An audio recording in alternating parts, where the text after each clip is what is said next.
Hello class 12th, good morning.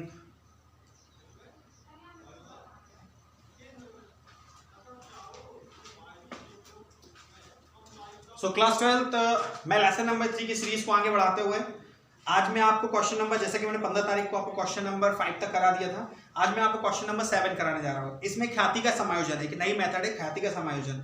ख्याति क्या होती है? ये किसी नए साझेदार के द्वारा पूंजी के अतिरिक्त लाया हुआ धन, पूंजी के अतिरिक्त लाया हुआ धन जो व्यापार की खासियत प्रसिद्धिकी के कारण एक्स्ट्रा जो अमाउंट आता है वो ख्याति कहलाती है।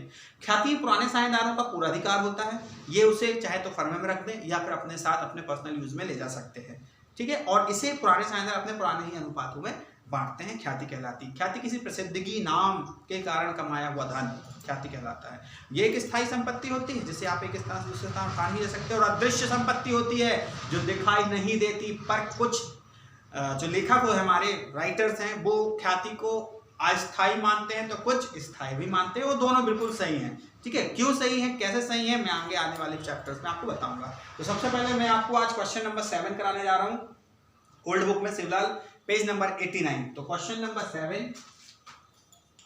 7 पेज नंबर 89, लेसन नंबर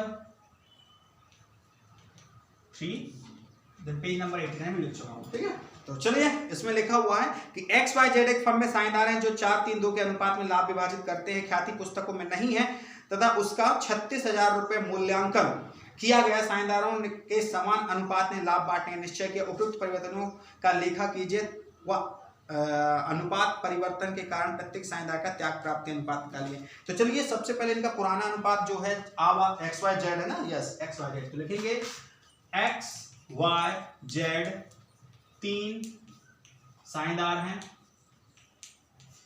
इनका पुराना अनुपात बराबर 4:3:2 बराबर 9 है। इनका नया अनुपात 1:1:1 बराबर 3 है। लीजिए, ये हो गए 4-3-2 पुराने और 1:1:1 बराबर 3 नया। अब त्याग प्राप्ति अनुपात बराबर पुराना माइनस नया अनुपात, लगा दिया फॉर्मूला।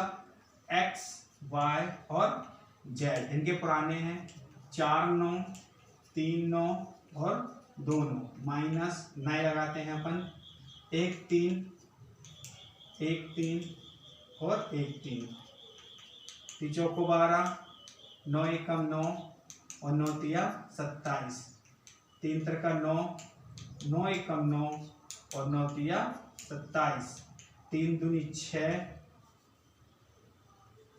3 दूनी 6, 9 एकम 9 और 9 तिया 27, ठीक है। चलिए, तो उसको अब हम माइनस करते हैं। 12 में से 9 गया 3/27, 9 में से 9 गया नील और 6 में से 9 गया -3/27, मतलब 1/9 और 1/9। ये रहा आपका त्याग और ये रही आपकी प्राप्ति। चलिए, अब आगे पहुंचते हैं और लिखेंगे ख्याति का समायोजन, ठीक है। डैश फर्म की कुल ख्याति बराबर, फर्म की जो कुल ख्याति है वो है 36,000 रुपये, ठीक है ना। इसका हम समायोजन करेंगे तो करेंगे किस किस को, सिर्फ एक्स और जेड होगी, वाई तो नहीं हो गया, एक्स और जेड, ठीक है। चलिए, 36,000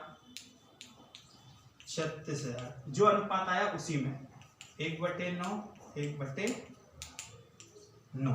चलिए, तो लिखेंगे यहाँ पर 9 चौको 36 और 9 चौको 36, ठीक है। यहाँ ये क्लियर हो गया। अब यहाँ देखें कि प्राप्ति कौन है, ये प्राप्ति है और ये त्याग है ना। त्याग मतलब क्रेडिट और प्राप्ति मतलब डेबिट, ठीक है। तो जेड देखें हमारा क्या है, प्राप्ति है, तो हमारा जेड डेबिट हो जाएगा और ये त्याग है तो क्रेडिट हो जाएगा। जनरल बनाते हैं हम, जनरल में देखेंगे हम दिनांक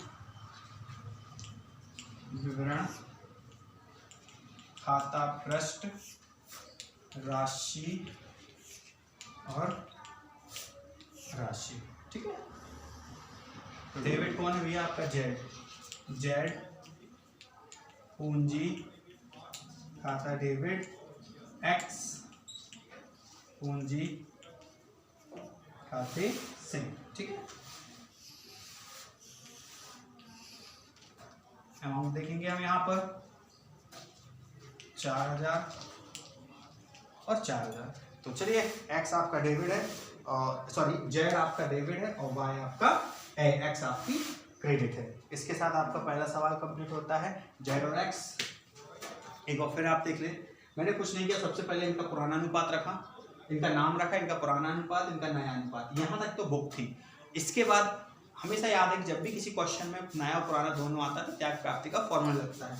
हमने त्याग प्राप्ति का फॉर्मूला लिख दिया। अब चूंकि फॉर्मूला लिखा है तो फॉर्मूला के हिसाब से चीजें भी रखनी है।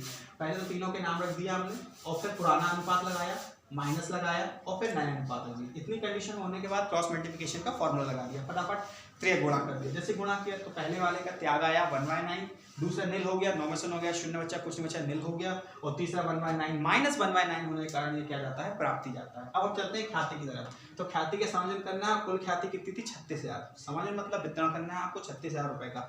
36,000 उठाया और एक जो नील हो गया उसको छोड़ दो, सिर्फ आपको एक्स और जेड उठाना है। एक्स को दिया अपन ने 4,000 रुपया और जेड को भी दिया 4,000 रुपये, दोनों को मिल गया। अब इसको जनरलाइज करना है। तो डेबिट कौन था? जेड था। जेड पूंजी खाता डेबिट 4,000 रुपया, वाई पूंजी एक्स पूंजी खाते से 4,000 रुपये। इसके साथ ये सवाल कंप्लीट होता है। उम्मीद करता हूँ आपको इस बार अच्छे समझ में आया होगा। अगर नहीं समझ में आता तो आप मुझे कमेंट्स कीजिए, मेरे पर्सनल नंबर पर मुझे कॉल कीजिए और किसी भी प्रकार की प्रॉब्लम्स के लिए मुझसे कंसल्ट कीजिए।